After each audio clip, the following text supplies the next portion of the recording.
कभी ऐसे पौधे के बारे में सोचा है जो घर में सिर्फ रंग ही ना भरे बल्कि किस्मत भी चमका दे? जी हाँ, आज हम बात करने वाले हैं कॉर्डिलाइन फ्रुटिकोसा की, जिसे हम सब प्यार से ताई प्लांट कहते हैं। तो चलिए आज पता लगाते हैं कि इस कमाल के पौधे की देखभाल कैसे की जाए ताकि ये हमेशा हरा भरा और खूबसूरत बना रहे।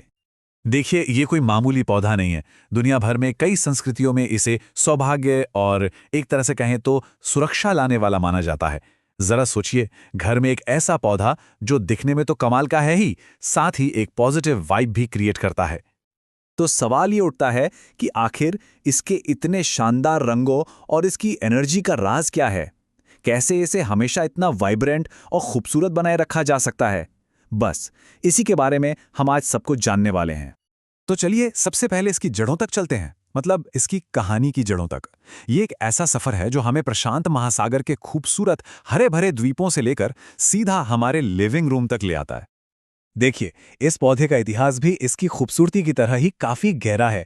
इसकी शुरुआत हुई दक्षिण पूर्व एशिया और पैसिफिक आइलैंड से।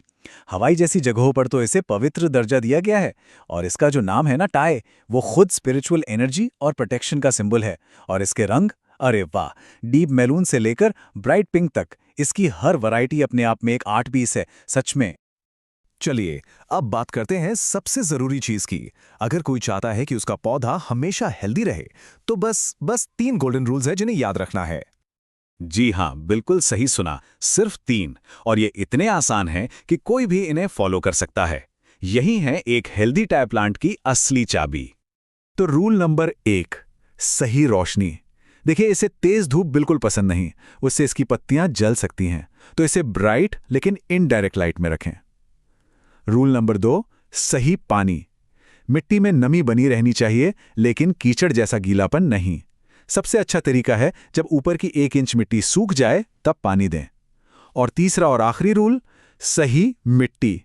ऐसी मिट्टी चुनें जिससे पानी आसानी से निकल जाए, इससे इसकी जड़ें सड़ने से बचेंगी। ओके, तो बेसिक केयर तो समझ आ गई, लेकिन हम सिर्फ पौधे को जिंदा रखने पर क्यों रुकें? चलिए अब इसे नेक्स्ट लेवल पर ले जाते हैं और देखते हैं कि कैसे इसकी ग्रोथ को और भी बेहतर बनाया जाए, और हाँ, कैसे इससे नए पौधे भी तैयार किए जाएं।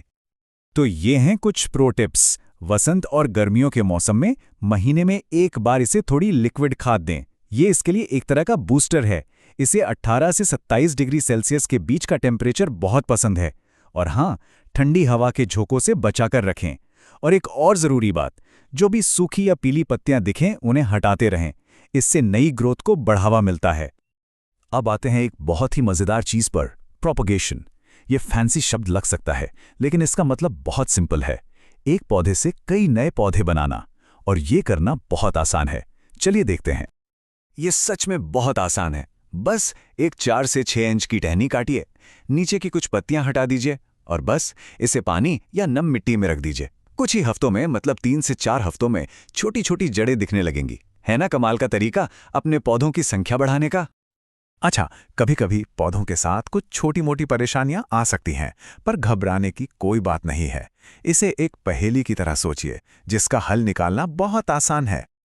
जैसे कि अगर पत्तियों के किनारे भूरे हो रहे हैं, तो इसका कारण हो सकता है नल के पानी में मौजूद फ्लोराइड। तो बस फिल्टर्ड पानी या बारिश का पानी इस्तेमाल करके देखिए। पत्तियां पीली पड़ रही हैं, इसका मतलब शायद ज्यादा पानी दिया जा रहा है। पानी देने के बीच थोड़ा गैप बढ़ाइए। और अगर स्पाइडर माइट्स जैसे कीड़े परेशान कर रहे हैं, तो बस नीम के तेल से पत्तियों को पोंछ दीजिए। Problem solve. तो हमने इसकी देखभाल के बारे में सब कुछ जान लिया, लेकिन जैसा हमने शुरू में कहा था, ये पौधा सिर्फ सजावट की चीज नहीं है। इसका एक बहुत गहरा मतलब है, एक आध्यात्मिक पहचान है। असल में कई कल्चर्स में माना जाता है कि कॉर्डिलाइन या टाई प्लांट को पॉजिटिव एनर्जी और प्रोटेक्शन के लिए लगाया जाता है। इसके जो चमकीले रंग हैं, वो किसी भी जगह में एक हार्मनी, एक चमक ले आते हैं। ये पौधा सच में पॉजिटिविटी का एक पावरफुल सिंबल है। तो आखिर में बस एक सवाल, ये पौधा किसी के भी घर में, किसी भी जगह में कैसी एनर्जी लेकर आएगा? सोचिएगा जरूर, क्योंकि ये सिर्फ एक पौधा नहीं है, ये अपने आप में एक पूरा अनुभव है।